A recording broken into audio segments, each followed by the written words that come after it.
নমস্কাৰ বন্ধু বান্ধৱীসকল স্বাগতম জনাইছো এম কভাৰেজ ইউটিউব চেনেললৈ আপোনালোকে চাবলৈ আৰম্ভ কৰিছে ফ্যাক্ট এপিসোড নাম্বাৰ 4 গতিকে বলকচোন দেৰি নকৰি ভিডিওটো আৰম্ভ কৰো বন্ধু বান্ধৱীসকল আমি প্ৰত্যেকই চৰাই উৰি যোৱা এদিন নহয় এদিন দেখিবলৈ পাইছো কিন্তু আপুনি জানেনে বাৰু পৃথিৱীত যিমান বিলাক চৰাই আছে সকলোবিলাক চৰাই কেৱল মাত্ৰ সন্মুখৰ ফালে উৰি যাবলৈ সক্ষম কিন্তু আপুনি জানি আচৰিত হ'ব যে পৃথিৱীত মাত্ৰ এবিধে চৰাই আছে যি নেকি পিছলেও উৰি যাব পাৰে অৰ্থাৎ পিছুৱাই উৰি আহিব পাৰে হেবিধ চৰাই কোনবিধ গম পায়নে আপোনালোকে হয় আপোনালোকে ঠিকই অনুমান কৰিছে হেবিধ চৰাই হল পৃথিৱীৰ আটাইতকৈ ক্ষুদ্ৰতম চৰাই হামিং বাৰ্ড যি নেকি পিছলেও অনায়াসে উৰি যাব পাৰে অৰ্থাৎ ইয়াৰ যদি ফ্ৰন্ট গিয়াৰো আছে তেনেহলে বেক গিয়াৰো আছে হয় না নহয় বাৰু বন্ধু বান্ধৱীসকল ফ্যাক্ট নাম্বাৰ 2 বন্ধু বান্ধৱীসকল আপোনালোকে এই ফটোখনলৈ মন কৰকচোন ফটোখন দেখাত হাইলাক চৰাই নিচিনা নহয়নে বাৰু কিন্তু আপোনালোকে জানি আচৰিত হ'ব যে এই ফটোখন চৰাইৰ ফটো নহয় এই ফটোখন হৈছে এপা ফুলৰ ফটো দেখিবলৈ হাইলাক চৰাইৰ নিচিনা নহয়নে বাৰু বন্ধু বান্ধৱীসকল ইয়লান মেংগলিয়া নামৰ গছবিধ এইবিধ অদ্ভুত ফুল ফুলা দেখা যায় এই ফুলবিধ সাধাৰণতে দক্ষিণ চীন তথা আমেৰিকা মহাদেশৰ কিছু অংশত দেখিবলৈ পোৱা যায় এই ফুলবিধৰ বিষয়ে যদি আপুনি আৰু অধিক জানিব বিচাৰে তেনেহলে কিছুমান ওয়েবসাইটৰ লিংক আমাৰ ভিডিওৰ ডেসক্ৰিপচনত দিয়া থাকিব তাত গৈ আপোনালোকে ইয়াৰ বিষয়ে পুংখানুপুংখভাৱে জানি ল'ব পাৰিব অতিশয় সুগন্ধিযুক্ত এইবিধ ফুলৰ গছ 1 মিটাৰৰ পৰা 20 মিটাৰ পৰ্যন্ত ওখ হয় ফ্যাক্ট নাম্বাৰ 3 বন্ধু বান্ধৱীসকল আপোনালোকে বাৰু জোক দেখিছেনে চহৰৰ দুই এজনক বা দ্বীপ প্ৰায় আমাৰ নিচিনা গাঁৱলীয়া সকলোৱে এইবিধ প্ৰাণীৰ লগত চিৰ পৰিচিত কিয়নো এইবিধ এবাৰ গাত লিপিত খাই পৰিলে ই তেজ নোখোৱাকৈ আপোনাৰ গাৰ পৰা নানামে আৰু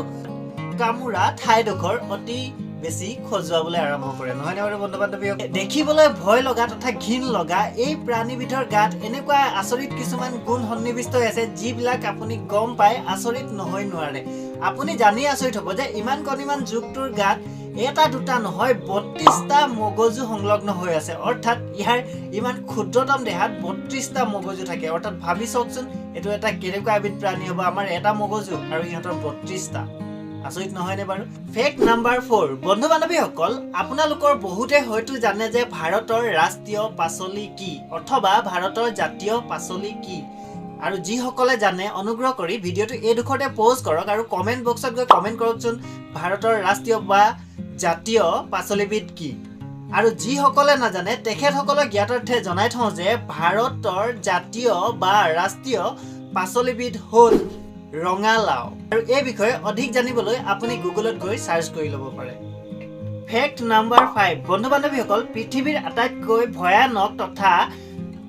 হত্যাকাৰী জীৱ কোনবিধ বাৰু এই প্ৰশ্নটো শুনা মাত্ৰকে আপোনাৰ মনলৈ কি আহিছে বাৰু আপোনাৰ মনলৈ হয়তো আহিছে বাঘ ভালুক নাইবা ছোৱালীসকলৰ মনলৈ আহিছে জেঠী নাইবা পইতাচোৰা কিন্তু আপুনি জানি আচৰিত হ'ব যে এইবিলাক ডাঙৰ প্ৰাণী